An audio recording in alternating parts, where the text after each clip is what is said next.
கடஹர சதுர்த்திக்காக நம்ம வந்து அம்மணி கொழுக்கட்டை, இதை மணி கொழுக்கட்டைன்னு சொல்லுவாங்க. நான்லாம் வந்து இந்த மெஷர்மெண்ட் எல்லாம் வந்து குத்து மதிப்பாக தான் போடுவேன். ஒரு 2 ஸ்பூன் 3 ஸ்பூன் அளவுக்கு போட்டால், இங்கே இந்த வீட்டுக்கு இவ்வளோ போதும், ஒரு 3.5 ஸ்பூன் போட்டுக்கலாம். ஸோ இதை வந்து நான் ஏன் சலிக்கிறேன்னா, இந்த மாவு வந்து இடியாப்ப மாவு பார்த்திங்கன்னா ஒன்றுமே இல்லாமல் ஃபுல்லாக எல்லாமே ட்ரெயின் ஆகிடுச்சு பாருங்கள். ஸோ சாஃப்டாக தான் இருக்குது. ஒரு வேளை கொஞ்சம் குறப்பாக இருக்குமோன்னு சொல்லிட்டு தான் நான் சலிச்சுக்கிட்டேன். இப்போ இந்த மாவு வச்சு தான் நம்ம பண்ண போகிறோம். இப்போது 4 ஸ்பூன் அளவுக்கு எடுத்துகிட்ருக்கேன். அதுக்கு ஒரு ரொம்ப சின்ன சைஸு டம்ளர் தான், இது ஒரு காஃபி டம்ளர் மாதிரி. அதில் ஒரு 1-1.5 டம்ளர் அளவுக்கு தான் தண்ணி எடுத்துகிட்ருக்கேன். எனக்கு ஓரளவுக்கு பார்த்தா புரியுங்கிறதுனால மெஷர்மெண்ட்டெல்லாம் ப்ராப்பராக பண்ணலை. லைட்டாக இந்த கொழுக்கட்டைக்கு தேவையான உப்பு, ஏன்னா இப்போ போட்டால் தான் நமக்கு வந்து அது செட் ஆகும். ஒரு இவ்வளோண்டு ஆயில் வந்து நல்லெண்ணெய் கொஞ்சோண்டு சேர்த்துட்ருக்கேன். ஸோ தட் ஒட்டாமல் வரணுங்கிறதுக்காக. இது வந்து நல்லா இந்த பாயில் வந்து பத்தாது, நல்லா கொதிக்கணும், தலை கொதிக்கணும் இந்த தண்ணி. அப்போ தான் நம்ம வந்து இந்த மாவு போட்டு கிண்டணும். இப்போ நல்லா கொதிச்சிட்ருக்கு தண்ணி. இந்த தண்ணியில் இந்த மாவை நல்லா சேர்த்துற வேண்டியதான். இது வந்து சேர்த்துட்டு நம்ம விடாமல் கிளறணும். கிளறும்போது நல்லா பிடிச்சிக்கோ. நீ கிளறு சுலோச்சனா. வந்து சுலோச்சனா எனக்கு ரைட்டு லெஃப்ட்டு எல்லாம். ஸோ இது நல்லா, இது பார்க்க வந்து உதிரியாக இருக்கிற மாதிரி தெரியும், ஆனால் இதுலேயே வெந்துடும், இந்த சூட்லேயே வெந்துடும். நான் போட்டிருக்கிற அளவு வந்து கரெக்டாக 4 ஸ்பூனுக்கு கிட்டத்தட்ட 1.5 டம்ளர் அளவுக்கு தான் தண்ணி எடுத்துக்கிட்டேன். ரொம்ப சின்ன டம்ளர், இது குட்டி டம்ளர், அதனால் அது கரெக்டாக இருந்தது. இதை நம்ம கையால் தான் இனிமேல் பிசைஞ்சு நல்லா பதமாக ஆக்கணும். இதை வந்து ஒரு தட்டுக்கு நீங்கள் ட்ரான்ஸ்ஃபர் பண்ணிவிட்டு அதுக்கப்புறம் கையை ரொம்ப சூடாக இருக்கும்போதே நம்ம பிசைகிற மாதிரி இருக்கும். அது வந்து ரொம்ப நமக்கு இதுவாக கஷ்டமாக இருக்கிற மாதிரி. இப்போ இது வந்து பொறுக்கிற சூடாக இருக்குது, பட் இருந்தாலும் கொஞ்சம் சுடுது. அப்போ வந்து என்ன பண்ணணுன்னா, கையில் எண்ணெயை தடவிட்டு நீங்கள் வந்து கொஞ்சம் கொஞ்சமாக பிடிச்சி அந்த மாவை வந்து ரெடி பண்ணணும். ரெடி பண்ணிவிட்டு நான் காட்டுறேன். இப்போ நான் வந்து இட்லி பானை வச்சுருக்கேன். இந்த இட்லி பானையில் இந்த தண்ணி கொதிக்க ஆரம்பிக்கணும். அப்போ அதுக்குள்ளே தான் நம்ம வந்து இப்போ மாவை வந்து சும்மா ஒரு 2 நிமிஷம் செஞ்சதுலேயே இந்த மாதிரி வந்துருச்சு. இதை என்ன பண்ணுறோம், உடனே உருட்டிட்டோம்னா நம்ம வந்து துணி போட்டு மூடி வைக்க வேண்டிய அவசியம் கிடையாது. இப்போ நான் சிங்கிள் கையால் உருட்டுறேன், அதனால் உங்களுக்கு இப்படி இருக்குது. இல்லைனா இந்த வீடியோ எடுக்கணுங்கிறதுக்காக பாருங்கள், இந்த மாதிரி உருட்டி சீடை மாதிரி. நம்ம வீட்டில் எவ்வளோ ரொம்ப குட்டியாக இருந்தால் தான் சாப்பிடவும் முடியும், ரொம்ப பெருசாக இருந்தால் நல்லா இருக்காது. ஸோ சின்னதாக உருட்டி இதில் போட்டுக்கோங்க. இந்த இட்லி தட்டில் வந்து நான் எண்ணெய் தடவி வச்சுருக்கேன், இல்லை துணி போட்டு நீங்கள் பண்ணுறதுனாலும் பண்ணலாம்.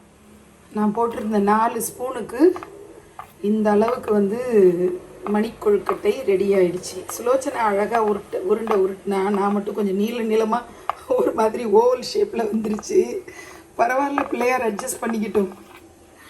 இப்போ பார்த்தீங்கன்னா இது வந்து லைட்டாக கொதி வர ஆரம்பிச்சிருக்கு. பரவாயில்லன்ட்டு அதை எடுத்து உள்ளே வச்சுட்டு மூடி போட்டு மூடிடலாம். ஓகேவா, ஓரளவுக்கு சூடு வந்துருந்ததா. இப்போ ஒரு 15 மினிட்ஸ் தாராளமாக விட்டுருங்க. அதுக்கப்புறம் என்ன ஆச்சுன்னு பார்த்து பற்ற வச்சுட்டேன்னா, இப்போ வந்து இந்த கடாய் வச்சிட்ருக்கேன். இந்த கடாயில் ஒரே ஒரு சொட்டு, ஒரு ட்ராப் அளவுக்கு எண்ணெய் ஊற்றிக்கலாம். உளுத்தம்பருப்பு, கடலைப்பருப்பு எல்லாம் ஒரு ஸ்பூன் போட்டு 2 காஞ்ச மிளகாய் போட்டுட்ருக்கேன். இதை வந்து வறுத்துக்க போகிறோம். வறுத்து பொடி பண்ணிக்கணும். இவ்வளோ தான் நமக்கு ஸ்பைசஸ். ஆக்சுவலி இது வந்து நம்ம வீட்டில் இட்லி பொடியை நம்ம யூஸ் பண்ணலாம், ஆனால் நம்ம பிள்ளையாருக்கு நைவேத்தியத்துக்கு பண்ணுறதுனால நான் ஃப்ரெஷ்ஷாக அரைச்சிக்கிறேன். முன்னாடி நம்ம உபயோகப்படுத்தின இட்லி பொடி வேணான்னு சொல்லி நான் வந்து இதை ஃப்ரெஷ்ஷாக அப்போ பொடி பண்ணிக்கிறேன். அவ்வளோதான். இது நல்லா செவக்க வறுத்துடணும், வறுத்து பொடி பண்ணிக்கலாம். இப்போ இது வந்து ஆறுனதுக்கு அப்புறம் பொடி பண்ணிக்கிறோம்.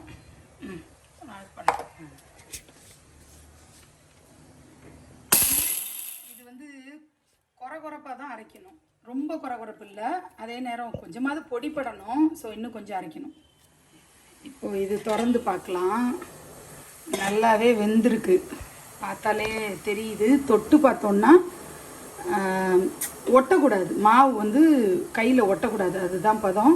ஸோ கரெக்டாக வெந்திருக்கு. ஏன்னா முன்னாடி இருந்த கலருக்கும் இப்போக்கும் டிஃப்ரென்ஸ் தெரியுது. ஸோ நம்ம ஆஃப் பண்ணிடலாம். வந்து நம்ம தாளிக்க போகிறோம். அதுக்கு வந்து 1 ஸ்பூன் அளவுக்கு எண்ணெய், அது கொஞ்சம் காயட்டும். எடுத்து வச்சுட்டு நீங்கள் அதுலேருந்து எடுத்தீங்கன்னு வச்சுக்கோங்களேன், ஒட்டாமல் வரும். இது பார்த்தீங்கன்னா அப்படியே லட்டு மாதிரி வருது பாருங்கள். அப்படியே எல்லாத்தையும் கவுத்து விட்டுரு. இதில் சுடல் இல்லை, அப்படியே கவுத்து விட்டுட்டா எல்லாம் வந்துடும். ஏன்னா நம்ம எண்ணெய் ஆல்ரெடி இதில் இந்த இட்லி தட்டில் தடவி இருக்கோம். ஸோ துணி இல்லை அந்த மாதிரி பிரச்சனைகள் இருந்ததுன்னா, துணியை தேடிட்டு இருக்க முடியல அப்படி இப்படின்னு இருந்ததுன்னா இப்படி நீங்கள் செஞ்சிடலாம். ஸோ எல்லா கொழுக்கட்டைகளும் இப்போது பக்காவாக ரெடி. எல்லாம் கலர் மாதிரி இருக்குது. வெந்ததுக்கு அடையாளமாக தான். இப்போ வேகலைன்னு வச்சுக்கோங்களேன், இது வந்து ஒன்றோட ஒன்று ஒட்டும். இப்போ ஒட்டலைன்னா இது நல்லா வெந்துருச்சுன்னு அர்த்தம். ஸோ இந்த இடத்துல வந்து இப்போது நான் ரெக்கார்டிங்கே ஆன் பண்ணாமல் பண்ணிட்டேன். கடுகு உளுத்தம்பருப்பு தாளிச்சிட்டு கருவேப்பிலையும் நீங்கள் போட்டு தாளிச்சிருங்க. தாளிச்சிட்டு இந்த கொழுக்கட்டையெல்லாம் போட்டுட்டு நம்ம இப்போ பொடி பண்ணி வச்சோம்ல அந்த பவுடரையும் கலந்துட்டு தேங்காய் ஒரு ஸ்பூன், அதாவது 1 கீத்து 2 கீத்து அளவுக்கு துருவல், தேங்காய் துருவல் அதில் போட்டிங்கன்னா அதையும் கலந்துட்டிங்கன்னா போதும். தேங்காய் துருவல் கலக்கும்போது நீங்கள் அடுப்பை ஆஃப் பண்ணிடலாம். நான் வந்து என்ன பண்ணேன், கடுகு உளுத்தம்பருப்பெல்லாம் போட்டு தாளிக்கிறதெல்லாம் எடுத்தேன். மண்டையில் இருக்கிற கொண்டையை மறந்துட்டியேன்ற மாதிரி நான் ஆன் பண்ண விட்டுட்டேன். ரெக்கார்டிங்கை ஸ்டார்ட் பண்ணாமல் அப்படியே பண்ணி விட்டேன். ஓகே, அவ்வளோதான். ஸோ அவ்வளோதான். நீங்கள் இன்னும் கூட கருவேப்பிலை நீங்கள் தாளிக்கலாம். இதில் என்னென்னா கொஞ்சமாக போட்டிருக்கோம். ஸோ கலர்ஃபுல்லாக கருவேப்பிலை கொஞ்சம் நிறைய யூஸ் பண்ணிக்கலாம். அவ்வளோதான்.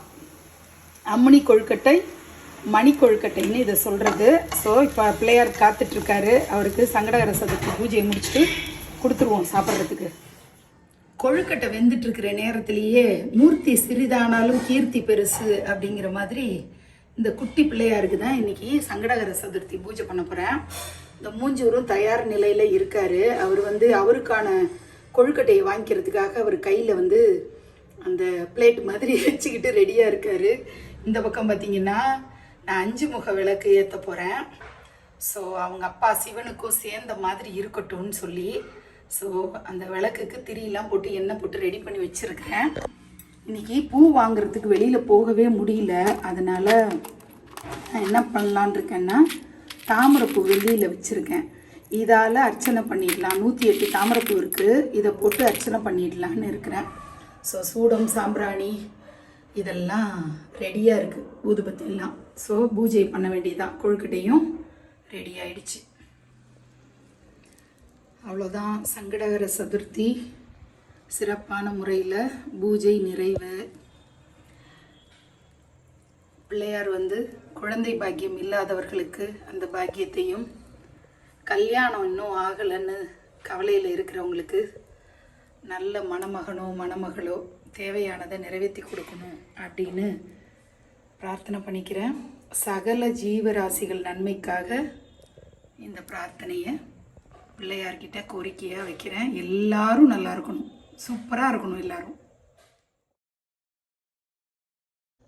இன்றைக்கி விலாக மீனாட்சிகிட்டேருந்தே ஆரம்பிக்கலாம். பூஜை ரூம் வந்து காலையில் ரொட்டீனாக செடிக்கு தண்ணி ஊற்றுறது, நாய்களுக்கு பால் வைக்கிறது, இதெல்லாம் வச்சு முடிச்சுட்டு மாடுகளுக்கு தண்ணி வைக்கிறது, இதெல்லாம் முடித்ததுக்கப்புறம் வீட்டுக்குள்ளே வந்து காஃபி வித் மீனாட்சி, அதுக்கப்புறம் ஒரு குளியலுக்கு அப்புறமா சாமி ரூம் ரெடி பண்ணிட்டேன்.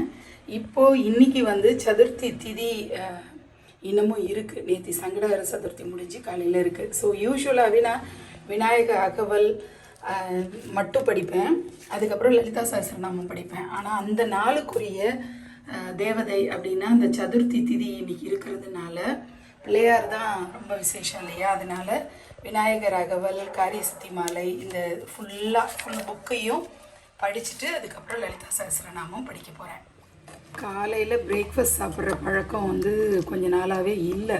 ஏன்னா இந்த ஸ்கூல் போகிறது நின்றுடுச்சு இல்லையா? அதனால் எக்ஸாம் போயிட்டுருக்கிறதுனால லீவில் இருக்கிறது, நைட்டு கொஞ்சம் லேட்டாக தூங்கி காலையில் எழுந்துக்கிறது லேட் ஆகுது. நான் வந்து இன்றைக்கி வந்து ஒவ்வொரு நாளும் ஒவ்வொரு கஞ்சி தான் குடிக்கிறோம். ஸோ இது வந்து இன்றைக்கி வந்து ராகி கஞ்சி. ஸோ இதில் நான் வந்து நாட்டு சர்க்கரை தான் ஸ்வீட்னஸ்க்காக சேர்க்குறேன். இங்கே வந்து மோர் கலந்தெல்லாம் குடித்தாலோ இல்லை பால் கலந்து குடித்தா அவ்வளோவா பிடிக்காது. ஸோ ஜஸ்ட்டு கஞ்சியில் ஒரு ஸ்வீட்னஸ்க்காக மட்டும் கொஞ்சமாக நாட்டு சர்க்கரை மட்டும் சேர்த்துக்கிறேன். நான் இந்த கஞ்சி காய்ச்சிட்டு இருக்கிற நேரத்துலேயே காயெல்லாம் கட் பண்ணி வச்சுட்டேன். இன்றைக்கும் இந்த மிச்சம் அரை பொடலங்காய் இருந்தது இல்லையா, அதில் பொடலங்காய் கூட்டு தான் பண்ண போகிறேன். இது வந்து பீர்க்கங்காய் துவையல் பண்ணி ஒரே ஒரு தக்காளி போட்டு கொஞ்சமாக ரசம், அதுக்கு புளி ஊற வச்சுருக்கிறேன். இப்போ வந்து இந்த கஞ்சியை சாப்பிட்டுட்டு ஒரு ½ அன் ஹவரில் கொஞ்சம் நமன்னு பசிக்கிற மாதிரி இருக்கும். அப்போ சாப்பிட்றதுக்குன்னு ஹனி டியூ அதை கட் பண்ணி வச்சுருக்கேன்.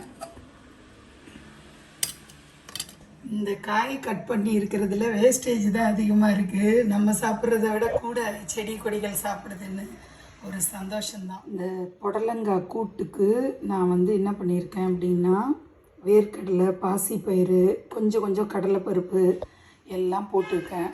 இதோடு நம்ம வந்து இப்போ கொஞ்சம் உப்பு, தேவையான அளவுக்கு உப்பு சேர்த்துக்கலாம். கொஞ்சம் மஞ்சள் பொடியும் சேர்த்துக்கலாம். சேர்த்துட்டு இதில் தேவையான அளவுக்கு தண்ணி ஊற்றிட்டு இதை வேக வச்சுருவோம். பீர்க்கங்காய் துவையலுக்காக என்ன பண்ணியிருக்கோம்னா, கடாயில் எண்ணெயை சூடு பண்ணிவிட்டு கொஞ்சமாக உளுத்தம்பருப்பு, காஞ்ச மிளகாய் 2, கொஞ்சம் புளியும் அதில் சேர்த்துக்கிறேன். இப்போது பெருங்காய பவுடரை கொஞ்சமாக போட்டுட்டு கொஞ்சம் வறுபடும் போதே, இது வறுத்துட்டு இருக்கும்போதே இது வந்து வறுபட்டு ஒரு பாதி வறுபட்ட உடனே, அதாவது ரொம்ப செவக்க வறுக்கணும்னு இல்லை, ஓரளவுக்கு வறுபட்ட உடனே நீங்கள் இந்த பீர்க்கங்காய் எடுத்து அதில் போட்டு வதக்கணும். இது வதக்கும்போது லைட்டாக இதுலேயே உப்பு சேர்த்துட்டிங்கன்னா சீக்கிரம் இது வதங்கும். ஸோ இதில் உள்ள பச்சை வாசனை போகிற அளவுக்கு, ஏன்னா நம்ம வந்து துவையலுக்கு அதுக்கப்புறம் நம்ம வந்து வேறு ஒன்றுமே வேலை இல்லை, அதனால் இதுலேயே கொஞ்சம் உப்பு சேர்த்து கொஞ்சம் நல்லா வதக்கிக்கணும். இதுக்கு எவ்வளோ தேவையான அளவுக்கு உப்பை போட்டுட்டு வதக்கிக்கணும். சிம்மில் வச்சு பொறுமையாக வதக்கணும், தீஞ்சிடாமல் பொறுமையாக வதக்கணும். இந்த பக்கம் வந்து நான் ரசம் வந்து தக்காளி, அதான் பூண்டெல்லாம் இடித்து போட்டு பச்சை மிளகாய், கருவேப்பிலெல்லாம் புளி போட்டு வச்சுருக்கேன். இந்த பக்கம் குக்கரில் நான் வந்து புடலங்காய் கூட்டுக்கு ஏற்பாடு பண்ணிகிட்ருக்கேன். நல்லாவே இது வதங்கிடுச்சு. இப்போ வந்து அடுப்பு ஆஃப் பண்ணுறதுக்கு முன்னாடி கொஞ்சம் கருவேப்பிலை போட்டுட்டு அதையும் சேர்த்து ஒரு பரட்டிட்டு இந்த சூட்லேயே இருக்கட்டும். அடுப்பை மட்டும் ஆஃப் பண்ணிவிடுங்க. பண்ணிவிட்டு இதை அப்படியே ஒரு சூடு ஆறுற வரைக்கும் வச்சிடலாம். இங்கே பார்த்திங்கன்னா அந்த புடலங்காய் வெந்துருச்சு. இதில் இப்போ நம்ம வந்து தண்ணி ஊற்றி ரசத்தை விளாவுறது தான். பாருங்கள், தேவையான அளவுக்கு, ஏன்னா அது உப்பு போட்டு எல்லாம் கொதிச்சாச்சு. இப்போ நம்ம ரசத்துக்கு இன்னும் கொஞ்சம் தண்ணியை நம்ம சேர்த்துட்டு, தண்ணி இங்கே குடிக்கிறேன். ஓகே, இது ஒரு கொதி வந்தோடனே நம்ம கொத்தமல்லி போட்டு இறக்க வேண்டியதுதான். அப்புறம் தாளிக்கணும்.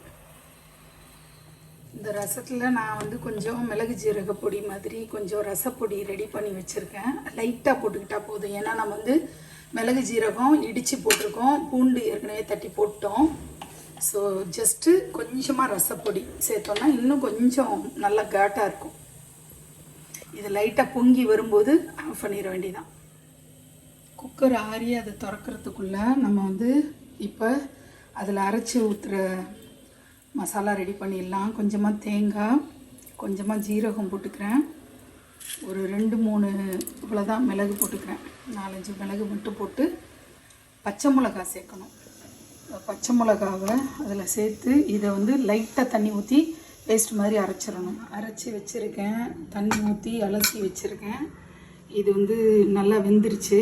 இதில் இதை சேர்த்துட்டு திரும்ப, ஏன்னா ஒரே தண்ணியாக இருக்கு இல்லையா அந்த கூட்டு, ஸோ நல்லா இன்னும் கொஞ்சம் இந்த மசாலா அதோடு சேர்கிற மாதிரி இன்னும் கொஞ்சம் கொதிக்க விடணும். பார்த்திங்கன்னா அது நல்லாவே சுண்டிடுச்சு. உங்களுக்கு பார்த்தாலே தெரியும், இந்த கூட்டு வந்து நல்லா தயாராகிடுச்சு. இனிமேல் வந்து ஆஃப் பண்ணிவிட்டு தாளிக்க வேண்டியதுதான். ஸோ கூட்டு ரெடி ஆகிடுச்சு, ரசம் ரெடி ஆகிடுச்சு. தயிர் ஆல்ரெடி நல்லா உறைஞ்சிருக்கு. அப்புறம் பீர்க்கங்காய் துவையல். இன்றைக்கி சனிக்கிழமை, அதனால் எள்ளுப்பொடி சேர்த்துக்கிட்டால் நல்லது. சனிக்கிழமை சனீஸ்வரனுக்கு உரிய தானியம் வந்து எள்ளு. ஸோ எள்ளுப்பொடி செஞ்சு வச்சுருக்கேன். அது கொஞ்சமாக போட்டு சாப்பிட்டுட்டு அதுக்கப்புறம் இதெல்லாம் சாப்பிட்டோன்னா முடிஞ்சிச்சு. சாப்பிட்டுட்டு வேலையை பார்ப்போம். என்ன வேலைன்னு நான் சொல்கிறேன். சாப்பிட்டுட்டு பண்ண வேண்டிய வேலை அடுப்பு க்ளீனிங்கு, அதுக்கப்புறம் பாத்திரம் துலக்கணும். இது வந்து நேற்று கடஹர சதுர்த்தி பூஜை முடிஞ்சிருக்கு இல்லையா, அதனால் பூஜை சாமான்லாம் தேய்ச்சி வச்சிடணும். அவ்வளோதான். க்ளீனிங் எல்லாம் பக்காவாக முடிஞ்சிருச்சு. பூஜை சாமான்லாமும் வாஷ் பண்ணி பலன்னு வச்சாச்சு. இந்த பூஜை சாமான்லாம் கழுவினோடனே நல்லா தொடச்சிடணும், இல்லைன்னா கருப்பு டாட்ஸ் வந்துடும். அதனால் தொடச்சி வச்சு நீட்டாக வச்சாச்சு. நாளைக்கு ஹோல் டே விலாகில் உங்களை நான் சந்திக்கிறேன்.